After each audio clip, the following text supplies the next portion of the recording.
변증가. 그래서 변증서를 제가 갖고 왔어요. 저 변증서라고요. 반틸의 제자예요. 반틸. 존 프레임이라는 사람인데요. 내일 설교도 모레 설교도 좀 언급할 거예요. 반틸. 저 사람은 얼굴이 사각형이에요. 참 특이해. 키도 짝달막한데 얼굴도 사각형이고 몸도 사각형이야. 저 사람이. 존 프레임. 대단한 사람이에요. 그 스승 반틸.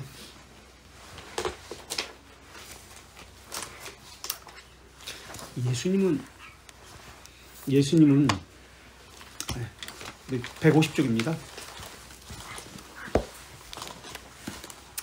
자, 교부들의 이름이 생소한 사람이 많이 있을 텐데 잘 알려진 분들만 소개하겠습니다. 처음에 분리되는 속사도 1, 2세기, 사도들보다 변증가들 2, 3세기들가 더 중요합니다. 그들은 변증가들의 삶과 신앙이 있어 속사들보다 더 훌륭했기 때문이 아닙니다. 핍박을 받는 상황 가운데서도 생명을 바치면서 동료 기독교인들에게 기독교를 설명하고 훈화했습니다. 훈화가 좋은 길로 가도록 인도하는 게 훈화죠. 그러니까 권면이에요. 권징이에요. 권징.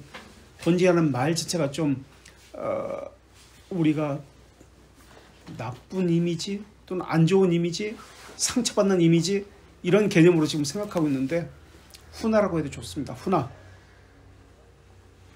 버리기 위해서가 아니라 얻기 위한 징계, 훈화. 비기독교인들에게는 기독교를 변증했습니다. 변증이라는 것은 오류를 잡아준다는 개념이에요. 오류를 잡아주고 오류를 바로 잡아준다는 게 변증입니다. 설득을 하려면은 물론 진리는 설득하는 게 아닙니다. 이해되는 게 아니라 성령님께서 하시는 것이지만 어쨌든 설득을 하려면 첫째, 일관성을 가져야 됩니다. 일관성을 갖는다는 말은 논리적이어야 된다는 겁니다. 모순이 없어야 된다는 겁니다. 그래서 앞, 뒤, 모순이 없는 일관성, 이게 진리라는 개념이잖아요. 둘째, 객관성을 가져야 됩니다.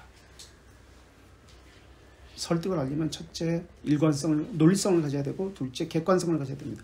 이게 학문하는 이유입니다. 객관적인 사고를 갖게 하기 위해서 객관성을 갖는 것. 세 번째가 역사성을 가져야 됩니다. 역사성. 전에도 그렇게 했다. 지금도 여전히 그렇게 해야 한다. 왜 우리가 그렇게 해야 되지? 우리 신앙의 선배들이 그렇게 했잖아. 이미 그들을 통해서 이 신앙은, 이 교리는 검증을 받은 거야. 이게 역사성입니다. 그래서 우리의 신앙은 역사를 통해서, 우리 신앙의 선배를 통해서 검증을 받아야 합니다. 그래서 내 신앙이 우리 신앙의 선배들과 다르다면 내가 고쳐야 하는지 아니면 그들이 잘못됐는지 둘 중에 하나일 겁니다. 그러나 이미 그들의 신앙은 검증받았기 때문에 내가 고쳐야 할 것이 더 많을 겁니다. 왜냐하면 초대교회 지금 하고 있습니다만 이들의 신앙은 1700년 동안 검증을 받은 신앙이기 때문에 그렇습니다. 그래서 초대교회 성도들과 내가 가진 신앙이 비교해서, 또는 종교개혁도 마찬가지입니다. 그들의 신앙과 비교해서 내 신앙이 그들과 다르다면 둘 중에 하나인 경우 외에는 없습니다. 그들이 잘못되었거나 내가 잘못되었거나. 그러나 내가 잘못되었다는 경우는 불가능합니다. 내가 바르다는 경우는 불가능해요.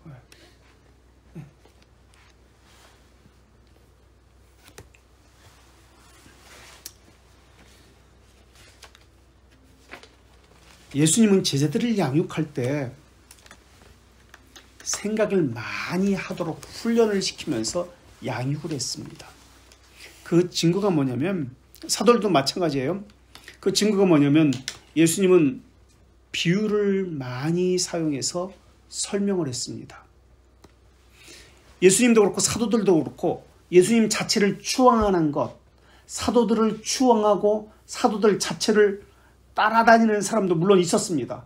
그러나 자기에게 종속시키는 것을 원하지 않았습니다. 예수님이나 사도들이 원했던 것은 복음의 길, 진리의 길을 따르는 것을 원했습니다. 그래서 자기를 추종하는 것이 아니라 복음에 따르도록 이 일을 하셨는데, 이 방법이 생각을 많이 하도록 하신 방법이었습니다. 자기에게 묶어두는 일에 관심이 없었어요. 사도들도 그렇고, 예수님이 가시고 나서, 올라가시고 나서 사도들도 각기 뿔뿔이 흩어졌잖아요. 사도들도 뿔뿔이 이제 죽음을 당하고 순교를 당하고 나서 그의 또 제자들도, 속사들도 각기 또 자기 신앙을 가지고 흩어졌습니다. 이렇게 자기를 떠나도, 예수님을 떠나도, 또는 제자들을 떠나도 스스로 모일 수 있도록 하는데 관심을 가졌던 것이 예수님도 제자들도 속사도들이었습니다. 그래서 자기 신앙을 갖도록 했습니다. 자기 스스로 설 수 있도록. 이 방법이 어떤 방법이었냐면 깊이 생각하는 방법으로 교육을 했다라는 겁니다. 제자들이 질문했을 때, 또는 군중들이 질문했을 때 예수님은 즉각적인 대답을 하실 수 있었습니다. 근데 즉각적인 대답을 하시는 경우는 거의 없습니다. 돌려서 말하거나 아니면 비유를 들어가지고, 아까도 말씀드렸지만 설명을 했습니다. 비유를 들었다는 이야기는 어렵게 한다는 개념이 아니라 더 본질의 그 실제의 생각해보는 방식을 통해서 훈련을 시키기 위해서였습니다. 그것이 의미하는 바가 무엇인지 본체 더 생각하게 하기 위한 방식이었습니다. 그래서 비유를 통해서 깊이 숙고하게 만드는 방식을 취해서 그들을 교육시켰습니다. 감추고 어렵게 하기 위해서가 아니었습니다. 그리고 사도행전 17장에 보면은 신자의 이상적인 신자의 모습이라고 하는 그러한 사람들이 나오는데 베레 사람들입니다. 베레 사람들. 데살로니가 사람들보다 베레 사람들이 신사적이고 바른 신앙을 가졌다고 그렇게 이야기하는데, 이 사람들은, 베레 사람들은 간절한 마음으로 말씀을 받아. 이것이 그러한가? 날마다 성경을 상고함으로라고 했습니다. 간절한 마음으로 말씀을 받습니다. 그리고 말씀을 받았다는 뜻이 무엇인지, 이것이 그러한가? 날마다입니다. 날마다 이 성경을 상고하였다라고 기록하고 있습니다. 그래서 날마다 성경을 깊이 묵상하는 사람들을, 사도행전에서는 이 베레아 사람들을 이상적인 신자의 모습으로 표현하고 있습니다. 1세기 교회는 교인들이 깊이 생각하는데 모든 교육이 집중이 되었습니다. 지금처럼 불러 이런 식으로 기도를 하는 이런 식의 훈련이 아니었어요. 성경은 무관심하고 자기 사람 만들려고 세력을 규합하고 이런 것에 목적을 두지 않았어요. 교회가. 성경은 무시합니다. 그저 시키는 일은 맹목적으로 합니다.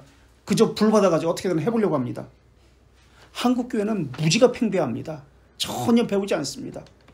일제시대, 일제 식민지 시대, 일제 강점기 시대 우민화 정책을 썼거든요. 나치도 마찬가지로 제국주의 정책을 폈습니다. 깊이 생각하는 것을 차단합니다. 우리 80년대에도 마찬가지였잖아요. 그래서 백성들을 우민화 정책을 사용하기 위해서 프로야구, 프로축구 이런 것을 만들었다라고도 하는데, 어쨌든 생각하는 것을 차단하게 만들었습니다. 그리고 대중 성돈을 선동을 해가지고, 대중을 성동시켜가지고 단일한, 국가가 요구하는 단일한 가치관을 갖도록 강요합니다. 중국이 그렇잖아요. 통제하잖아요. 공산당이.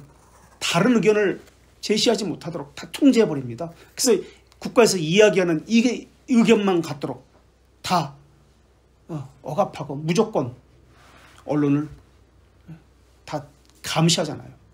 무조건 믿고 순종하도록 그렇게 만들어요. 이게 교회가 그래요. 이게 하나님의 뜻이야. 무조건 믿어. 이게 이방 종교의 특징입니다. 교주들이 그래요. 교주들이 이야기하면 무조건 따라야 돼. 믿어야 돼. 그래야 구원받아. 생각할 필요가 없게 만듭니다. 기독교 전통은 그런 게 아니에요. 깊이 생각합니다. 이게 성경에 근거한다는 것을 여러 방면으로 이 측면 저 측면 교회사적인 측면 뭐 신학적인 측면 계속 이렇게 검증을 받게 합니다. 그래서 그리스도께서 분부하신 모든 것을 가르치라. 이게 예수님의 마지막 명령이잖아요. 분부한 모든 것을 가르치라. 그리고 지켜 행하게 하라. 가르치고 이것을 배워서 지켜 행하는 것입니다. 단순성과 단일성은 다릅니다. 다양성 하에서 단일성입니다. 반지성적인 것이 맹목적이 되게 만듭니다. 잘못된 신앙을 갖게 만듭니다. 자기 생각을 늘 점검해 봐야 합니다. 무조건 믿으면 안 돼요. 성경이라는 잣대를 가지고 교리라는 잣대를 가지고 깊이 생각해야 됩니다. 깊이 생각한다는 것도 겉핥기식으로 하면 안 돼요. 깊이입니다. 상고한다는 것은 아주 깊이에요. 저 깊이까지 들어가야 돼요. 여호수아서 24장 31절과 사사기 2장 7절은 같은 내용입니다. 여호수아 24장 31절과 사사기 2장 7절. 그래서 제가 성경을 여기다 두었는데요. 여호수아 24장 31절. 여호수아가 끝나는 것 그리고 사사기가 시작하는 그 상황을 같은 내용을 담고 있습니다. 여호수아 24장 31절. 여호수아 뒤에 생존한 장로들이, 여호수아는 죽었습니다. 그때 함께 생활했던 장로들이 어떻게 했는지를 보십시오.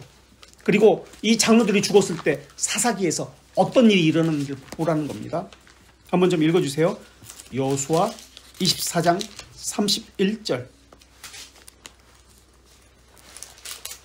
여호수아 24장 31절. 이스라엘이 여호수아가 사는 날 동안과 여호수아 뒤에 생존한 장로들 곧 여호와께서 이스라엘을 위하여 행하신 모든 일을 아는 자들이 사는 날 동안 여호와를 섬겼더라. 여호와를 섬겼는데 여호와를 예배했습니다. 어떤 자들이 예배하는지 보세요. 어떤 자들이 예배했습니까? 여호와를 섬겼습니다. 사사기에는 여호와를 안 섬깁니다. 어떤 자들이 여호와를 예배하지 않고 섬기지 않는지를 보세요. 지금 어떤 자들이 여호수아 24장 31절에 지금 예배했습니까? 섬겼습니까? 여호와께서 이스라엘을 위하여 행하신 모든 일을 아는 자입니다. 여호와께서 어떤 일을 하셨는지 아는 자들이, 그러니까 여호와가 어떤 분인지 알고 여호와께서 어떤 일을 행하셨는지 아는 자들이 여호와께 예배합니다. 이사야 2장 7절 똑같은 말씀이에요. 똑같은 말씀이지만 한번 읽어보세요. 그러면 찾았으니까.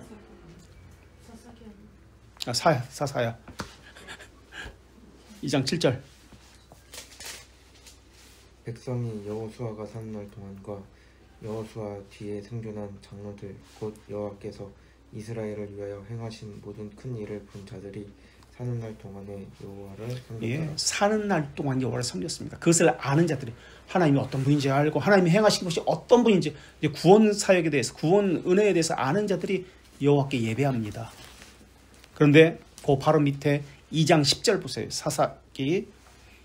그 시대 사람들은 다 조상들에게 돌아갔습니다. 죽었습니다. 그 시대 장로들도 죽고 여호수아도 죽었습니다. 그러자 그 후에 일어난 다른 세대는 여호와를 알지 못하며, 여호와가 어떤 분인지 알지 못해요. 여호와께서 이스라엘을 위해서 행하신 일, 어떤 일을 행하시는지 알지 못하였더라. 여호와가 어떤 분인지도 알지 못하고 여호와께서 그들을 위해서 행하신 일도 알지 못하였더라. 이제 어떻게 됩니까? 우상 숭배예요. 예배하지 않아요. 하나님 섬기지 않습니다. 자, 보십시오. 한 부류 여호수아 시대에 여호수아가 살았을 그때, 그리고 여호수아와 함께 있었던 그 장로들이 있었던 그때는 하나님도 알고 하나님이 행하신 것도 알았습니다. 이들은 그래서 하나님을 섬겼고 예배했습니다. 그런데 또 다른 무리는 여호수아가 죽고 장로들도 죽었습니다. 그들은 하나님도 알지 못하고 하나님이 행하신 일도 알지 못합니다. 아는 것은 섬기는 것과 예배하는 것과 연결됩니다. 알지 못하는 자들은 이제 우상 숭배를 하기 시작합니다. 알지 못하는 것은 예배하지 않는 것, 섬기지 않는 것과 연결됩니다. 하나님도 모르고 하나님이 행하신 일도 모릅니다. 무지라는 말입니다. 맹목이라는 말입니다. 맹신을 낳습니다. 우상 숭배를 낳습니다. 가나안에 들어선 2세들은 가나안의 2세는 하나님을 알지 못했습니다. 알지 못하기 때문에 예배하지 않습니다. 하나님을 아는 것과 하나님이 행하신 것을 아는 것이 예배와 섬김으로 나타납니다. 그래서 신앙은 무지가 아닙니다. 하나님이 아는 것에 대해서 깊이 생각하고 가슴에 새기는 것이 예배이고요. 바른 신앙입니다. 이것을 이때만 가르친 것이 아닙니다. 출애굽 전에도 하나님께서 이스라엘 백성들에게 출애굽 전에 가르쳐 주셨습니다. 너희들은 평생 이것을 자녀들에게 가르쳐서 기억하고 생각하게 하라. 출애굽기 12장 27절에 한번 보세요. 12장 27절. 12장 너희는 이르기를 12장 27절 너희는 이르기를 이는 여호와의 유월절 제사라. 유월절 제사입니다. 여호와께서 애굽 사람에게 재앙을 내리실 때 애굽에 있는 이스라엘 자손의 집을 넘으사 우리의 집을 구원하셨느니라 하매 백성이 머리 숙여 경배하였더라. 머리 숙여서 예배합니다. 경배합니다. 언제 경배했고 예배했죠? 이것에 대해서 알았을 때. 하나님 어떤 분인지 어떤 일을 행하셨는지 알았습니다. 그리고 이것을 자녀들에게도 가르쳐야 합니다. 출애굽기 13장 8절에 그 다음에 이렇게 이야기합니다. 13장 8절에 너는 그날에 내 아들에게 보여 이르기를, 보여서 이르기라고 합니다. 보여서. 가르치라는 거 말하지 않고 보여 이르기를, 이 예식은 내가 애굽에서 나올 때, 그래서 본을 보이는 신앙이 중요합니다. 그래서 우리 개혁교회는 함께 자녀들에게 본을 보이는 신앙입니다. 부모가 먼저 그렇게 합니다. 그래서 따라하도록. 그리고 내가 애굽 땅에서 나올 때 여호와께서 나를 위하여 행하신 일로 말미암는 일로 14절 후일에 내 아들이 내게 묻기를 어찌 됐냐 하거든 너는 그에게 이르기를, 아들에게 이르기를 여호와께서 그의 손의 권능으로 우리를 애굽에서 곧 종이 되었던 집에서 인도하여 내셨다라고 이야기합니다. 그것을 가르치라라고 이야기합니다. 자녀에게 그것을 가르치라는 거예요. 하나님이 어떤 분이고 하나님이 어떤 일을 우리에게 행하셨는지 가르치라. 근데 이것을 보여서 이르기라고 그렇게 이야기합니다. 사사기는 가르치는 것에 실패했습니다. 생각하는 것을 그만두었습니다. 예배는 아는 것에서, 바르게 아는 것에서 비롯됩니다.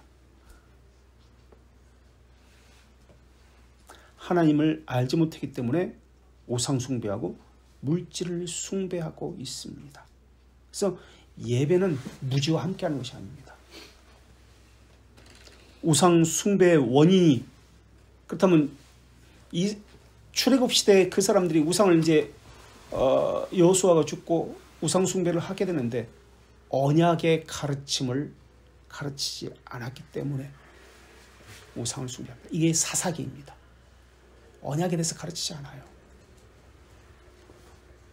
우상 숭배의 뿌리가 무지입니다. 이스라엘이 망한 이유도 무지입니다. 깊이 생각하고 묵상하고 숙고하는 것이 우리가 물려받은 신앙의 유산입니다. 하나님을 보십시오. 하나님은 우리를 생각합니다.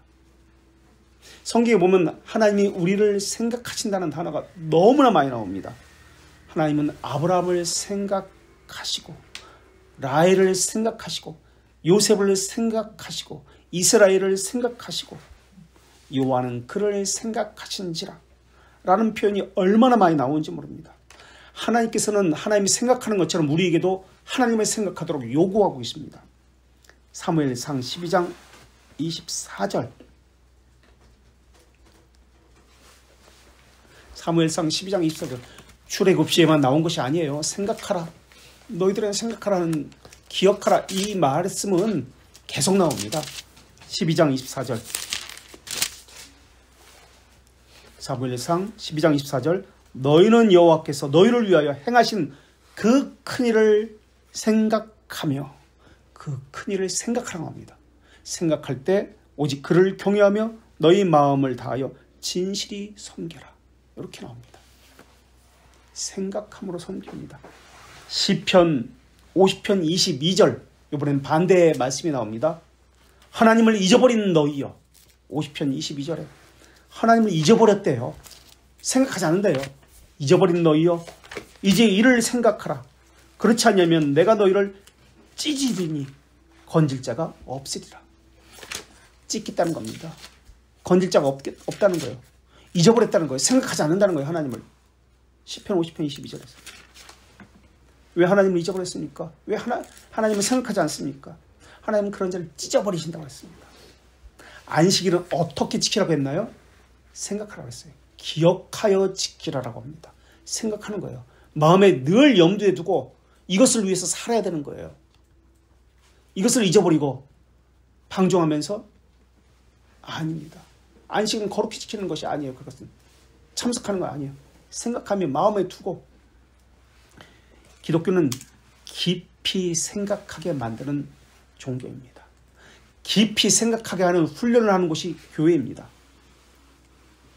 그게 신앙생활이에요. 감각적이고 그냥 단순하고 표피적인, 충동적인, 맹목적인, 생각 없는 이런 것들은 우상의 산물입니다. 오늘 기독교가 그렇잖아요.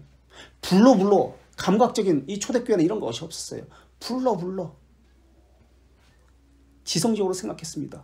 아니, 내일 죽을지 오늘 죽을지 모르는데 교리를 가리켜요? 세례 교육을 초대교회는 몇 년 했다고 말씀드렸죠?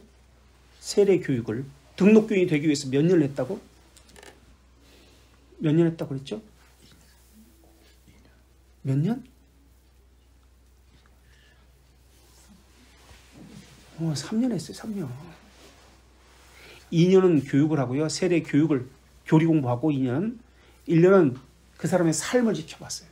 그런 다음에 세례 줬어요. 세례 받으면 뭐예요? 그 다음에 죽는데. 그거예요. 교리 공부 시켰어요.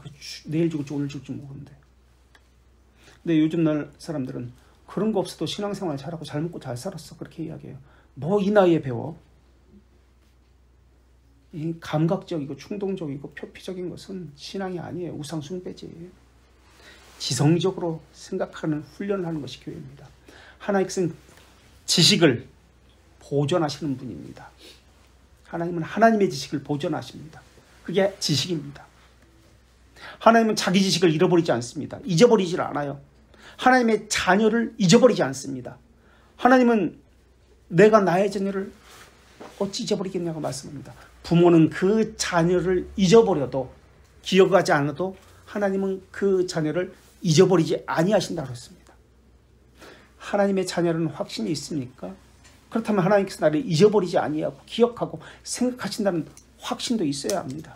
다시 말하면 하나님은 가장 선한 길로 나를 인도하신다. 가장 완전한 길로, 하나님 보시기에 좋은 길로 인도하신다는 이런 확신도 가져야 합니다. 그리고 그것을 위해서 살아가는 자녀를 징계하듯이 권면하고 권징을 하십니다. 이것도 받아들일 수 있어야 합니다. 그래서 목사나 교회를 믿는 게 아니라 하나님의 선하심과 하나님의 지혜를 믿어야 합니다. 하나님의 지식은 이해하실 뿐만 아니라 기억하시고 생각하는 지식입니다. 우리를 절대 잊어버리지 않는 지식입니다.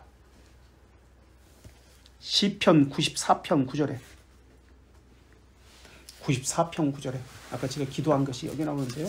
시편 94편 9절에 귀를 지으신 자가 어찌 듣지 아니하리냐. 귀를 지으신 자가 들으신다는 거예요. 눈을 지으신 자가, 창조하신 자가, 만드신 자가 어찌 보지 아니하리냐 라고 합니다. 들으시고 보신다는 것을 기억하십시오. 하나님의 지식은 무한하십니다. 그 자녀에게는 특별히 기억하시고 특별히 그 자녀는 더 생각하십니다. 무한히 생각하십니다. 그것을 믿는다면 우리가 하나님을 인식할 수 없어도 하나님의 말씀은 선하시다는 것과 온전한 길로 인도하신다는 것을 알게 될 겁니다. 그래서 초대교회에서는 깊이 생각하는 이런 글들을 쓰게 되는 겁니다. 교리적인 글들이에요.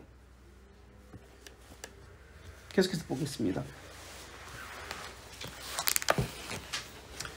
151쪽 위에서 넷째 줄. 게다가 당시 이단들이 활동하고 있었습니다. 그들에 대한 경고도 늦지 않았습니다. 지금 이들이 직면한 문제는 우리가 직면하는 교회 문제와 유사합니다. 똑같이 지금도 일어나고 있어요. 그리고 변증가들 2, 3세기보다 후기 니케아 교부들이 4, 5세기가 더 중요한 이유는 후기 니케아 교부들이 4, 5세기의 교부들이 기독교 신학을 더욱 정확하고 분명하게 정리했기 때문에 그렇습니다. 보십시오. 더 중요하다고 이야기할 때 신학을, 지식을 정확하고 분명하게 정리했기 때문에 라고 기록하고 있습니다. 생각하게 만듭니다. 기독교는. 더 논리적으로. 아까 우리가 설득을 하려면 세 가지 일관성을 가져야 된다. 논리를 가져야 된다. 객관성을 가져야 된다. 역사성을 가져야 된다. 이것을 얘기했습니다. 그런데 이것은 정리했다는 것은 범종교 회의와 관련된다는 말입니다. 진리와 정통이 분명히 세워졌습니다. 그리고 이단이 정리됩니다. 이 범종교 회의는 예수님이 어떤 분이신가와 관련되어집니다. 이단을 이 사람이 가진 사상이 잘못된 사상을 가졌는지 신앙을 가졌는지 바른 신앙을 가졌는지 세 가지 것을 가지고 점검을 한다고 했습니다. 세 가지 질문은 무엇이죠? 무엇에 대한 질문을 하죠? 이것은 범정교회에서 초대교회 범정교회에서 했던 질문이기도 합니다. 이 세 가지 질문은 무엇이죠? 무엇에 대해서 점검을 해야죠? 이 사람이 가진 신앙에 대해서 바른지 아닌지 뭐예요? 네? 네, 삼위일체. 두 번째 그래서 예수님이 하나님이신지였죠. 삼위일체는. 두 번째는 예수님이 물론 신성과 인성, 이제 중부자라는 개념이죠. 단성론 논쟁이라고 합니다. 그것은 예수님이 중부자이신가, 신성과 인성, 단성론 논쟁. 아까 첫 번째는 반삼위일체 논쟁으로 이야기할 때 반삼위일체 논쟁, 예수님이 하나님이신가의 논쟁이에요.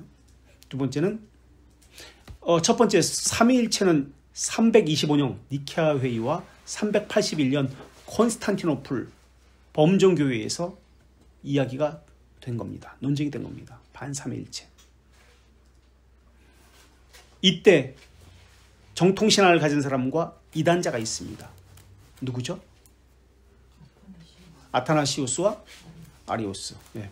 이건 이제 이단에 대해서 뒤에 나오는데 그때 하게 될 겁니다. 두 번째는 381년입니다. 콘스탄티노플. 세 번째, 첫 번째는 우리 반삼위일체, 두 번째는 단성론 논쟁, 세 번째는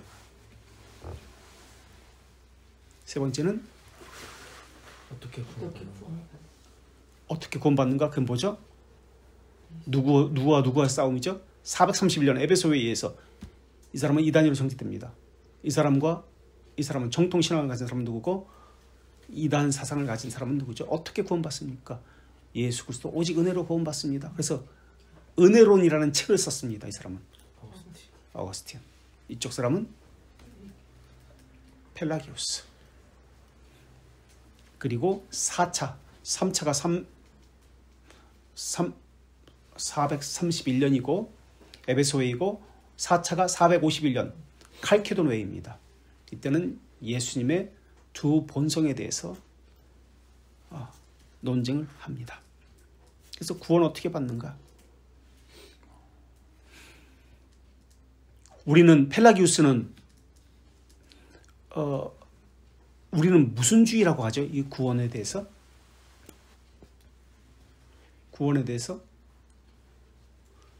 시너지즘 말고 신인 협력 말고 신인 하나님과 사람이 협력해서 구원받는다는 그런 개념이 아니라 동력주의입니다. 모노기즘, 하나님 오직 하나님의 은혜로 동력주의입니다. 하나님 홀로 동력주의, 모노기즘.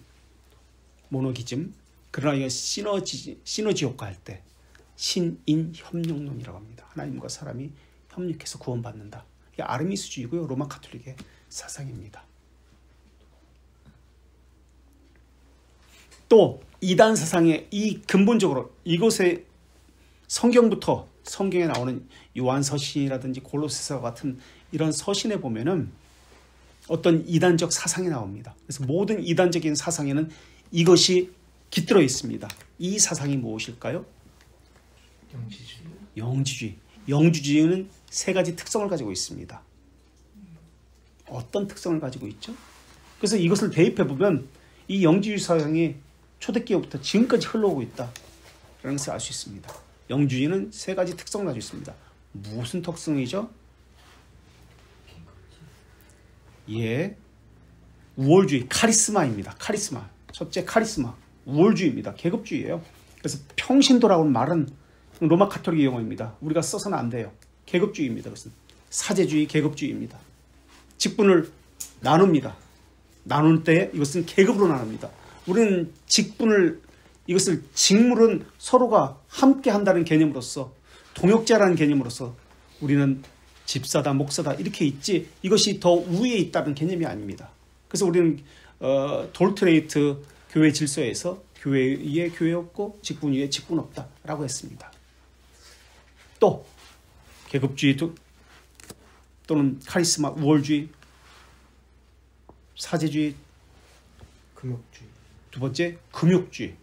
금욕주의는 이원론입니다. 육체를 무시합니다. 영이 살아야 한다. 육체를 무시하면 영이 산다. 그래서 철야, 금식, 육체를 학대합니다. 금욕주의, 이원론적입니다. 육체를 무시해요. 그리고 세 번째, 철학적 상상력. 고안물을 만들어내요. 자기가 성경에 근거하지 않고 자신의 상상력을 펼칩니다. 이게 모든 이단의 근저에 있는 영주주의입니다. 세 가지. 카리스마, 금욕주의, 철학적 상상력. 그래서 성경 속으로 들어가서 이 사람이 되어보기도 하고 저 사람이 되어보기도 하고 그런 것을 혹시 해본 적이 있는지 모르겠지만 이거 철학적 상상력입니다. 자기가 꾸며내는 거예요. 고안물을 만들어내는 거예요. 이런 세상이 깃들어 있습니다. 자, 계속해서 10번째 줄 중간 부분 4, 5세기에 활동한 교우들 앞에 후기 니케아라는 말은 교회 역사를 처음 접하는 사람에게 생소할 겁니다. 니케아라는 도시는 325년 범종교 회의가 개최된 장소 여름 별장인데 터키의 지금 이즈니크를 이야기합니다. 그 이후에 활동했던 분들을 가리켜서 니케아 범종교 회의를 전기 그 다음 후기 이렇게 나눈다고요. 325년을 기준으로 후기 니케아 교부들이라고 부릅니다. 이에 반해 이전의 교부들은 전기 니케아 교부들이라고 부릅니다. 그러니까 325년 1차 범정교 회의를 이야기합니다. 니케아는 교회 역사에서 계속 언급될 것입니다. 후기 니케아 교부들의 특징은 핍박이 끝난 후에 교회의 종교에 자유롭고 활동했던 교부들입니다. 전기 니케아 교부들은 핍박 시기에 활동했던 사람들입니다.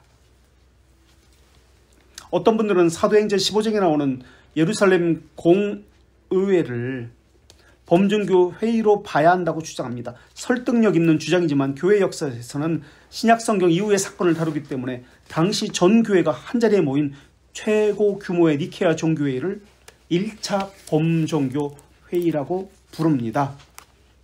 이 각주 79번 우리가 이야기한 거죠. 로마 카톨릭에서는 범종교회를 카운슬, 왜냐하면 대표자만 모이니까 어떤 대표하는 사람들만 모여서 공의회라고 부릅니다.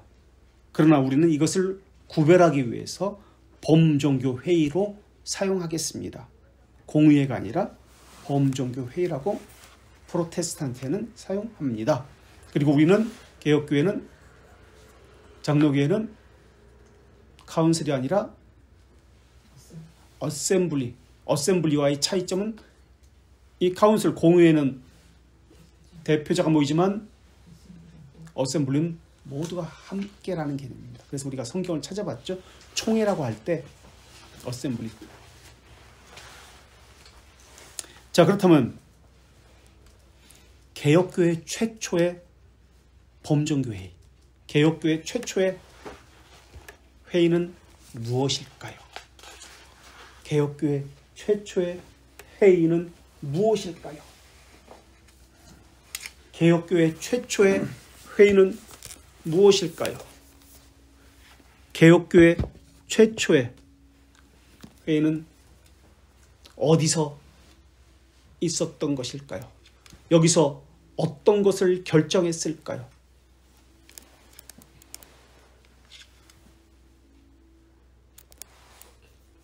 그 대표 의장은 이 사람이었습니다. 아라스코, 폴란드 사람입니다. 그 회의가 어디에서 있었던 회의일까요? 지금 1차는 니케아였습니다. 2차는 콘스탄티노플, 3차는 에베소, 4차는 칼케도니였습니다. 그렇다면 개혁교회 1571년 10월 4일부터 10월 11일까지 있었던 29개의 개혁교회가 모인 최초의 개혁교회 회의는, 범종교회 회의는 이들이 제일 먼저 관심을 가진 것, 가장 관심을 가졌던 것이 무엇인지 아십니까? 이 개혁교회가 처음으로 모였어요. 29개의 교회가, 흩어져 있는 개혁교회가 핍박을 받던 시기에 처음으로 모여가지고 독일 북부입니다. 1570. M된 1571년 10월 4일부터 11일 최초의 개혁교회 총회가 처음으로 열렸는데, 이들이 관심을 가졌던 것은 교회 뭘까요? 질서입니다. 제일 먼저 교회 질서를 관심을 갖고 이것을 결정합니다. 가장 중요해요. 1542년부터 1549년까지 있었던 회의는 무슨 회의일까요? 1542년부터 1549년까지 있었던 회의는 무슨 회의일까요? 이때 1548년에 결정된 것은, 1548년은 거의 끝무렵입니다. 그죠?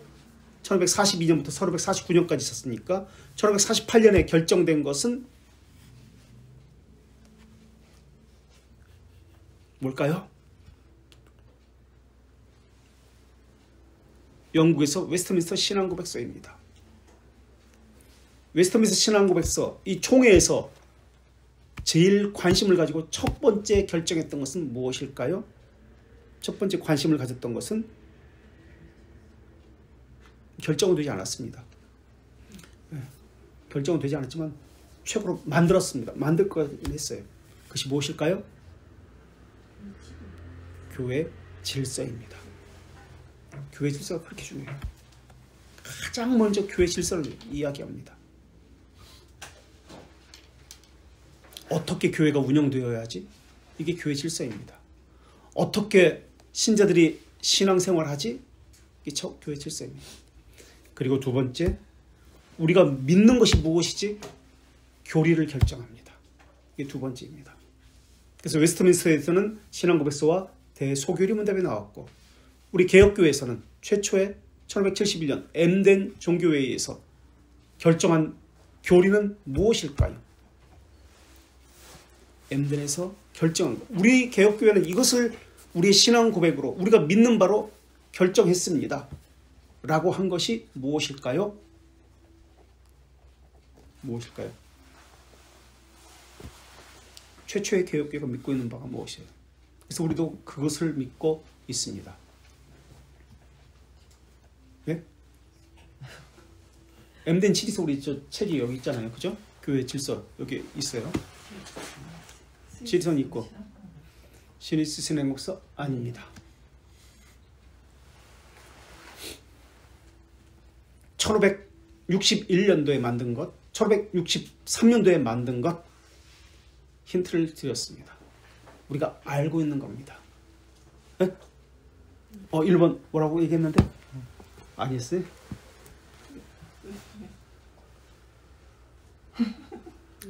1561년이라니까요. 1600이 아니라 1547년, 1548년에 만든 게 웨스트민스터 신앙으로 쓰고 1500, 100년 전, 1500. 네? 돌트레이트는 1617년이고 1600이고 17세기고 우리가 아까 읽은 거 뭐예요? 뭔가 읽었는데 하이델베르크 1563년도, 벨지카 1561년도 이걸 우리의 신앙 고백으로, 개혁교회 신앙 고백으로 한 가지 더 하면은 불어를 쓰는 사람을 위해서 제네바 교리문답서를, 하이델베르크는 독일어잖아요. 독일어권, 불어권은 제네바 교리문답서를. 이렇게 세 가지 것을 우리의 믿는 바입니다라고 천명을 합니다. 그래서 교회 질서가 진짜 중요합니다. 어디에서도 가르치지 않는다. 교회 운영의 기초가 되기 때문에 교리를 결정했습니다.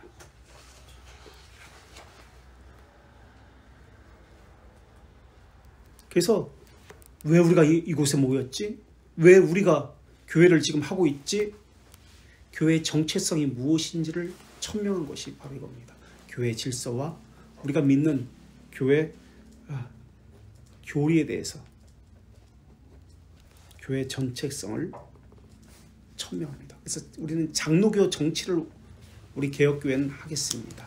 그래서 정치 체제로 이야기하면 장로교회요, 신학적으로 이야기하면 개혁교회라고 이야기합니다. 그래서 나중에 제네바 교리문답서가 돌트레이트로 교체가 됩니다. 제네바. 왜냐하면 불어가 이미 있으니까. 뭐가 불어죠? 뭐가 불어였어요? 독일어는 하이델베르크였고, 하이델베르크는 독일어였어요. 근데 제네바는 불어였고, 제네바 교리문답서는 불어였고, 뭐가 또 불어였어요? 불어가 두 개예요. 벨지카가 불어요. 벨기에가 불어를 쓰는 지역이거든요. 그래서 이거 왜 똑같은 거 두 개 있지? 불어 쓰니까 돌트레이트로 바꿉니다. 돌트레이트는 네덜란드. 그래서 세 가지 것이 우리의 신앙 고백입니다. 여기까지 혹시 질문이나 딴 게 있어요? 5분을 일찍 끝났네, 그죠?